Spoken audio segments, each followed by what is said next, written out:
Yes, bwana mambo, vipi ili wa kwanza kupata habari za michezo na burudani, subscribe katika page yetu, utakuwa umetisha. Bwana, timu ya Yanga ilikuwa na mechi yake dhidi ya FAR Rabat. Ni mechi ambayo ilikuwa ni ya maamuzi kwa timu zote mbili, haswa kwa timu ya Yanga kwa sababu Yanga ilikuwa inahitaji matokeo mawili, ishinde au ipate sare. Kama Yanga angeshinda kwa ushindi wowote, goli moja, goli mbili, basi angekuwa amequalify moja kwa moja kwenda katika hatua ya robo finali, na kama angetoa sare vile vile alikuwa ana advantage kubwa kwa sababu mechi ya mwisho itakiwa tu ashinde ushindi wowote, haijalishi kama Rabat atamfunga Al Ahly magoli mangapi. Lakini Yanga amepoteana kwa goli moja kwa bila. Ni mechi ambayo imeumiza watu wengi, haswa mashabiki wa Yanga pamoja na wachezaji, kwa sababu waliona kabisa mechi wanaendelea kupata sare dakika kama 83 wakaruhusu goli ambalo lilifanyika uzembe kidogo, mabeki kaswala zima la ulinzi walizingua,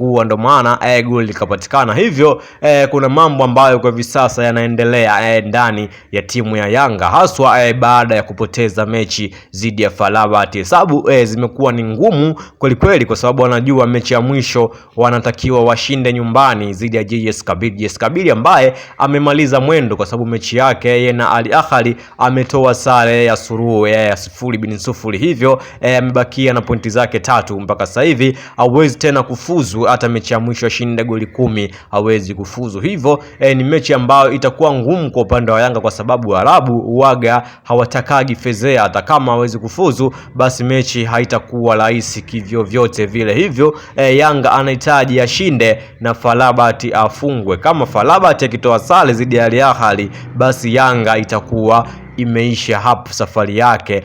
Anatakiwa mechi yake ya nyumbani dhidi ya JS Kabylie, kama atashinda goli aanzie kupata goli 2 au goli FAR Rabat apoteze kuanzia goli 2 na kuendelea. Ikiwa hivyo, basi Yanga ataqualify moja kwa moja kwenda katika hatua ya robo finali, japokuwa inamuwia wakati mgumu kwa sababu Waarabu mechi za maamuzi wanajua kuzicheza. Hivyo FAR Rabat anaweza kwenda kuzuia sare, na huku nyumbani Yanga akaja akazembea akashindwa kufuzu, kwa sababu hata msimu uliopita alikutana na SM Alger kutoka pale Algeria, na Yanga vile vile aliangukia pua, alishindwa kupata ushindi. Na hivyo safari hii pia mechi ya mwisho anakutana na timu kutoka pale Algeria. Ni timu ambazo zinajua kucheza kukamia mechi. Kwa hiyo Yanga anaenda kwa tahadhari kubwa kabisa katika mechi yake ya mwisho, akiamini kwamba ni mechi ambayo anatakiwa ashinde goli nyingi, ndio baadaye aje apige mahesabu mechi ya mwisho itakuwaje. Kama akishinda goli nyingi na FAR Rabat akipoteza mechi,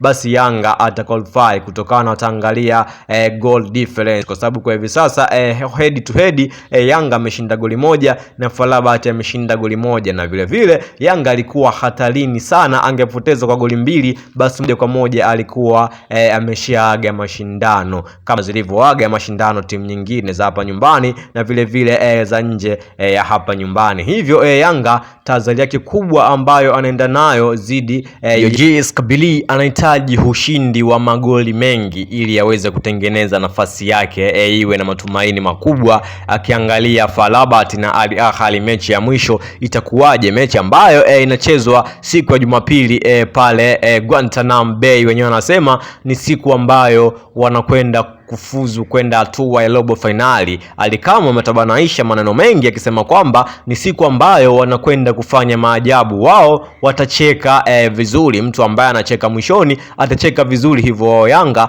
watacheka vizuri siku hiyo, kwa sababu wana imani kwamba ni mechi ambayo watafanya makubwa, ni mechi ambayo watajituma kwa 100% ili waweze kupata ushindi wa idadi kubwa ya magoli ili waweze kuqualify moja kwa moja kwenda katika hatua ya robo finali. Matumaini yapo, lakini hesabu ni ngumu.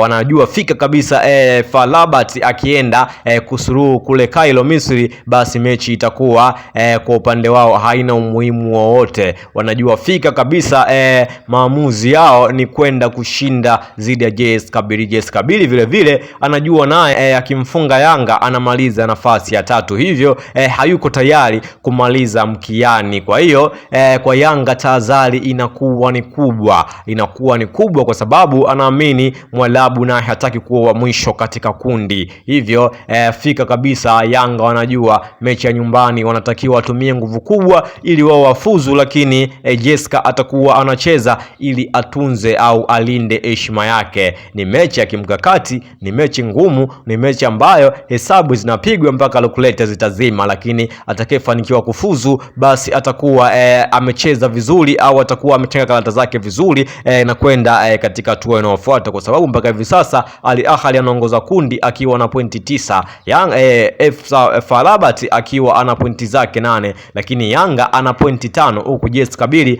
akiwa ana pointi 3. Kabla ya mechi ya jana Yanga alikuwa nafasi ya pili akiwa ana pointi 5 huku FAR Rabat akiwa naye ana pointi 5 nafasi ya 3, lakini Al Ahly alikuwa ana pointi zake 8 huku JS Kabylie akiwa na pointi 2, lakini kwa sababu Al Ahly na JS Kabylie mechi yao imeisha sare, hivyo kila mmoja ameongeza pointi 1. Lakini Yanga vile vile wanajua fika kabisa mechi ya Al Ahly pamoja na FAR Rabat itakuwa ni mechi ngumu, kwa sababu Al Ahly anajua akipoteza basi FAR Rabat atamaliza kama kinara wa kundi. Hivyo ni kitu ambacho Al Ahly hatakuwa tayari yeye kumaliza nafasi ya pili katika kundi. Hivyo itakuwa ni mechi ngumu, itakuwa ni mechi ya maamuzi, na ndio maana wanayanga wengi wanaona kabisa mechi yao ya kucheza kwa hali na mali ni mechi ya nyumbani, ili waweze kushinda, waweze kwenda katika hatua ambayo inafuata. Lakini dua zinakuwa nyingi kwa kila mmoja, vile vile huku Yanga akiwa wanaomba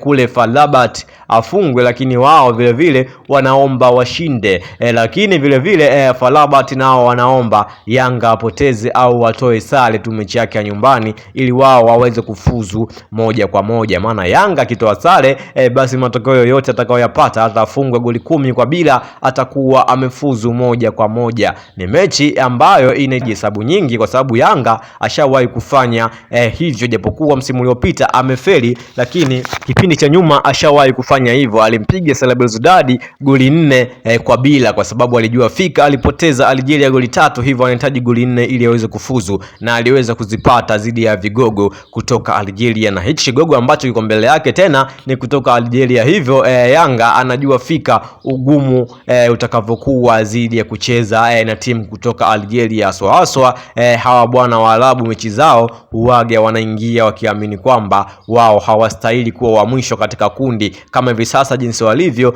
wanaona nafasi sio yao, nafasi yao japokuwa hawawezi kufuzu, basi wamalize hata nafasi ya 3, kwa sababu kila nafasi katika mashindano ya klabu bingwa inakuwa ina tathmini ya fedha zake. Hivyo wanajua fika wakimaliza nafasi ya 3 basi mpunga wao utakuwa ni mkubwa, tofauti na nafasi ya 4.